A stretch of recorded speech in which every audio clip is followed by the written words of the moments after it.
selamat datang kembali di sesi deep dive kita.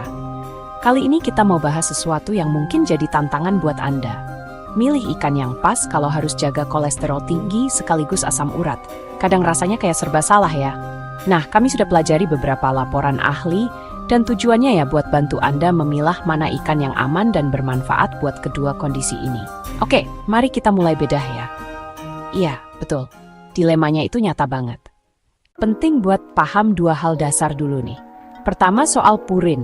Itu kan senyawa alami di makanan yang nanti bisa jadi asam urat di badan kita. Nah, biar aman, biasanya asupan hariannya itu dibatasi. Kira-kira yang 400 mg lah. Oke, 400 mg batas purinnya. Yang kedua itu lemak sehat kayak omega 3. Ini bagus banget buat jaga trigliserida, itu loh jenis lemak di darah, sama buat kesehatan jantung. Tapi omega 3 ini nggak langsung nurunin kolesterol jahat atau total ya. Jadi menyeimbangkan dua hal ini, purin dan omega 3 pas milih ikan itu wah krusial banget. Oke, jadi langsung aja nih. Ikan apa aja yang jadi jagoan menurut laporan ini? Ada beberapa yang oke banget. Pertama itu ikan nila. Ini pilihan yang solid karena purinnya rendah, terus lemak jenuhnya juga rendah. Oh ya, ada kelebihan lain dari nila? Ada dong. Dia punya selenium, itu antioksidan bagus buat lindungi sel tubuh sama fosfor buat tulang. Dan ematnya, nila ini gampang dicari dan harganya lumayan lah, sekitar 29.000 sampai 40.000 kilo. Wah, menarik ya nila. Selain nila, apalagi? Ada lagi ikan lele. Nah, ini purinnya malah tergolong sangat rendah, jadi aman buat asam urat. Dan sumber protein ini juga bagus. Lele juga ada vitamin D-nya, penting buat tulang sama imun kita. Dan sama kayak inilah, gampang banget dicari dan harganya bersahabat banget. Biasanya 24.000 sampai 30.000 sekilo. Oke, nila dan lele yang gampang dicari dan murah. Ada pilihan lain mungkin yang sedikit beda, ada ikan kakap merah. Ini juga purin sama lemaknya rendah. Tapi dia punya nilai plus, ada omega 3-nya terus vitamin D sama antioksidan juga. Kakap merah ya? Ketersediaannya gimana? Cukup gampang sih ditemuin, tapi ya harganya emang agak di atas nila dan lele, sekitar 26.000 sampai 11.000 per kilo. Jadi ada nila, lele, kakap merah. Nah ini nih yang sering jadi pertanyaan. Gimana soal salmon? Kan terkenal banget omega 3-nya tinggi. Bagus buat kolesterol katanya. Nah ini dia bagian yang agak butuh penjelasan lebih nih. Salmon itu benar omega 3-nya juara, bagus buat jantung. Tapi purinnya itu masuk kategori sedang. Sekitar 170 mg per 100 gram. Sedang ya purinnya. Jadi aman nggak nih sebenarnya?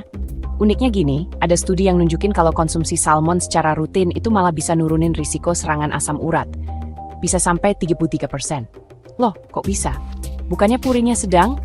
Kemungkinan besar karena efek antiinflamasi dari omega 3-nya yang kuat itu. Jadi dia bisa bantu ngeredain peradangan yang berhubungan sama asam urat. Jadi manfaat omega 3-nya ini bisa jadi lebih besar daripada risiko purin sedangnya. Oke. Jadi kesimpulannya gimana buat salmon? Kesimpulannya salmon itu direkomendasikan tapi ya catatannya, konsumsinya rutin tapi porsinya terkontrol.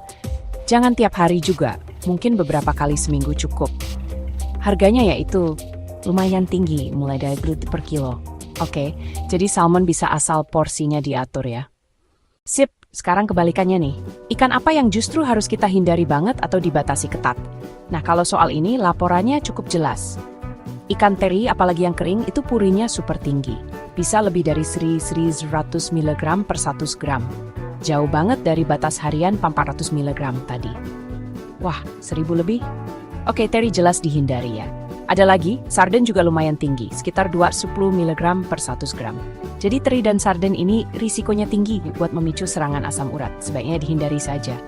Terus, gimana sama ikan yang populer juga, kayak tuna atau makarel yang sering kita sebut kembung itu? Bukannya mereka juga ada omega 3-nya? Nah, ini dia paradoksnya.